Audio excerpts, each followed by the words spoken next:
Hi everyone, Lisa Haven here. Well, there is a war happening in the upper branches of our government. I'm talking about a political war. President Trump against the globalist New World Order and the coronavirus pandemic right in the middle and center of everything. And right now, President Trump is pushing heads with a lot of those globalists in order to go and take the right direction against this coronavirus. And I don't believe that all this censorship and suppression and lockdowns of our freedoms is the right way to go. I've always said from the very beginning, if we're going to attack this thing, instead of destroying the economy and putting the whole freaking world on lockdown, the best approach would put those who are at higher risk under lockdown rather than the whole world and destroying the economy. And I think or hope President Trump might be heading in that direction. Take a look at this article here on theguardian.com. Trump signals change in coronavirus strategy that could clash with health experts. Now, this was published Monday, March 23rd, so very recent article. And what are they referencing? They're referencing a tweet that he sent out, and I want to read you the tweet so you can see it for yourself. And he says, "We cannot let the cure be worse than the problem itself. At the end of the 15-day period, we will make a decision as to which way we want to go." Now, he's actually tweeted this twice on his feed. This is an actual retweet. You can see he retweeted it from earlier. But I agree, President Trump. I was starting to lose a little faith in the president for a while, but I'm starting to get it back up if he's going the direction that I think he's going, because we can't risk breaking our entire economy. And I'm going to show you some numbers here on the coronavirus, because if you actually, well, let me jump ahead. I'm just going to jump ahead. Let me take you to, there it is. Here's the actual numbers, right? Okay, so let's look at the numbers. We know 81,496, as you see right here, is the number of claimed cases for China. China lies. They actually put out a report earlier this week. I showed it, I believe, in yesterday's report,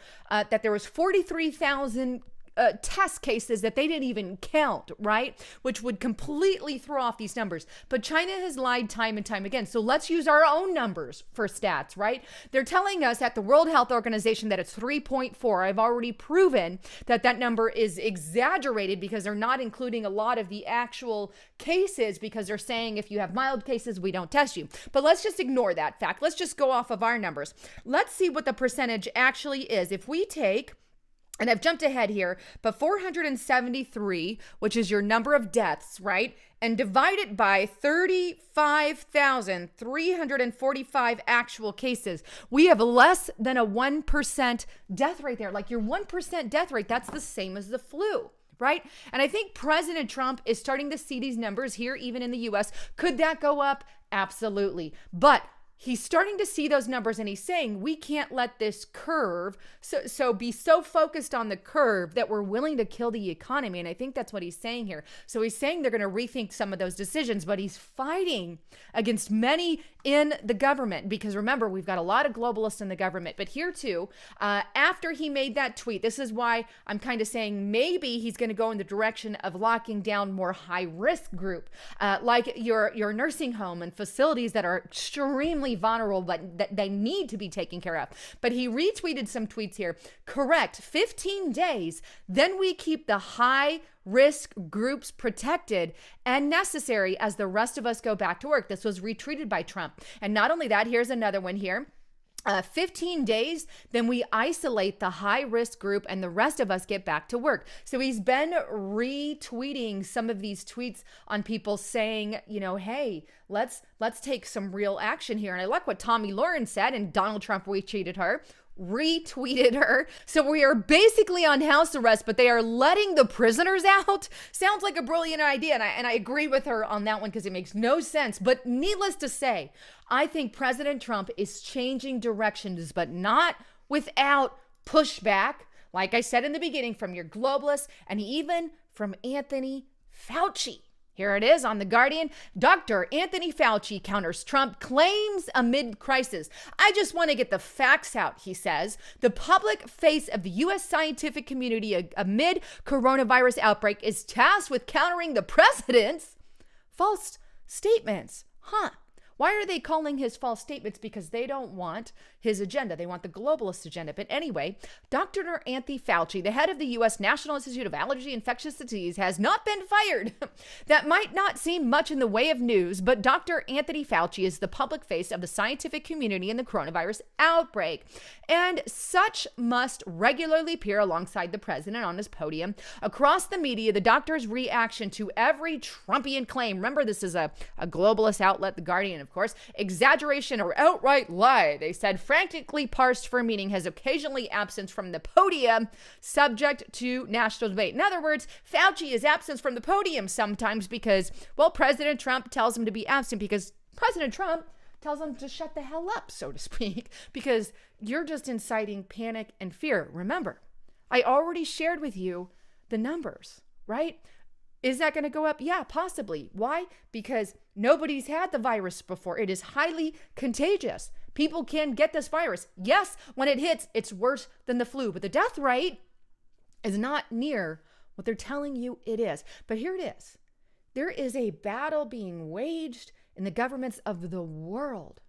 And in the end, I surely hope we don't end up in a new world order form of government with no cash left on the market. The end game, as we know, according to Bible prophecy, is that they don't want any cash. They want a cashless society so that they can control it all. But this is what they want to keep pushing on you. Coronavirus US Live, Surgeon General warns this week is going to be bad.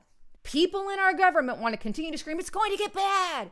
Yes, it's going to get bad. A lot of people, and I've always said this from the beginning, are going to get the virus. A lot of people in China got the virus. A lot more than they're telling us, right? A lot more. But had they actually included all the numbers, again, it would have been different, and the death count would have been lower. But needless to say, this isn't a good disease. And if you get it, you're going to be sick as a dog. You could end up in the ICU. You could die from it. People die from the flu, people die from tuberculosis, people die from AIDS, people die from all kinds of horrible things and car accidents and diseases. And I'm not trying to downplay it either.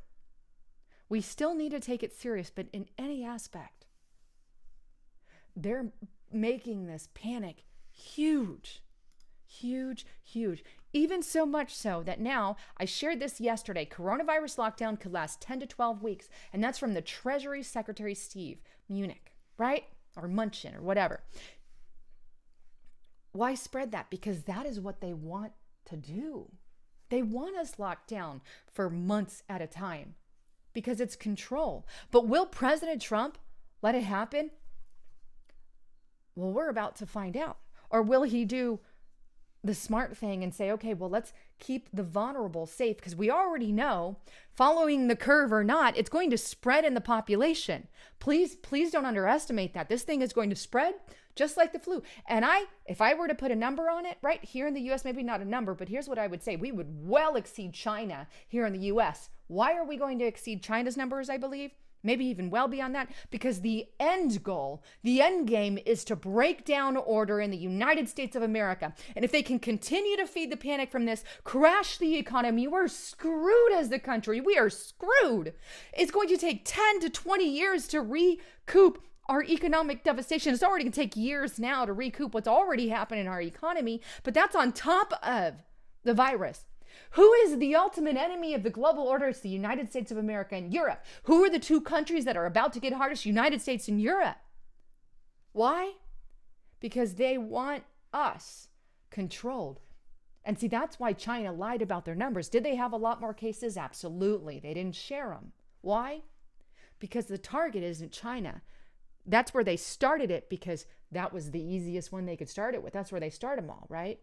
But if we can get this to look like America, can't handle themselves, then they're going to accuse America and go after our freedoms and our rights, because we are the most free country in the world. We've got a target on our backs as a country.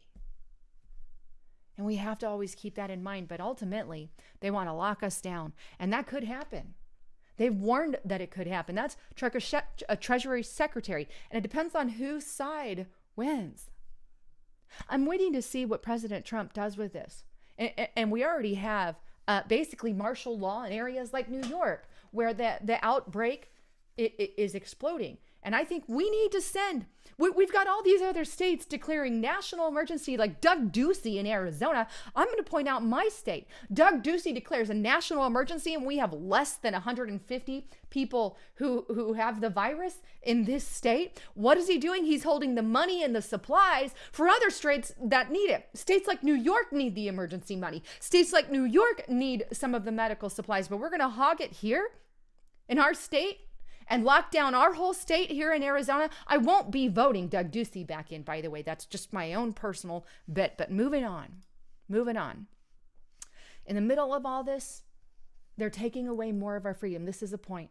And one of you sent this to me, and I apologize on the name, but I knew about it, and you had reminded me. So thank you for that. But HR 5717, destruction of the Second Amendment. And this is being renewed, if you will, or re-brought to the panel to basically initiate more red flag gun laws, more restrictions on your gun, a national gun registry, all involved in HR 517. And you can read about the text here. You can see it's introduced and hasn't been passed yet. But they're introducing this in the midst of the coronavirus outbreak. Democrats trying to take our guns away. Let's just steal freedoms while everybody's paying attention to the coronavirus. And that's what our many in the Democratic Party are doing. And then the Democrats aren't even passing these packages, these breaks for the American citizens that we need right now from the coronavirus. The Democrats are taking a back seat to that. Oh, we're not going to pass these stimulus bills to help the economy, because that helps the president of the United States of America. And God forbid they help President Trump. But it isn't about Trump. It's about the American people. And many in the Democratic Party are not caring about that right now. All they want is to spread panic and fear, even worse than it is, to get President Trump out of office. Now, a lot of you have been asking me too. There's been a lot of comments about, is President Trump about to lock a whole people up and lock a bunch of deep state agents up because this thing is a cover for a bunch of arrests? No, it isn't. That's a rumor. I wish he would go and start locking everybody up and that was the case, but it is a rumor. I'm just telling you fact. Please don't shoot the messenger, right? President Trump isn't behind the scenes going to arrest a lot of people. I haven't seen any information on that. I wish it was true.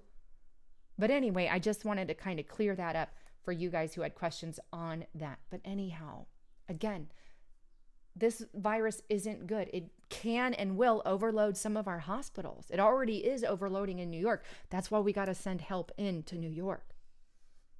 And the biggest hit areas are going to be your homeless populations because it spreads like wildfire, your nursing home facilities. And these are the areas we're going to have to focus in on and take care of. Anyhow, I'd love to get your thoughts, comments, and concerns. Go get on over to restrictedrepublic.com. Sign up there. Get extra information. And right now, we've got 30 days for free. You don't have to sign any contract. You can quit when you want. Use the code FREE, the number 4 and the letter U, or you can spell it out YOU. Both codes work. Or even better, use the code SAVE and the number 10 to save $10 on your entire year subscription.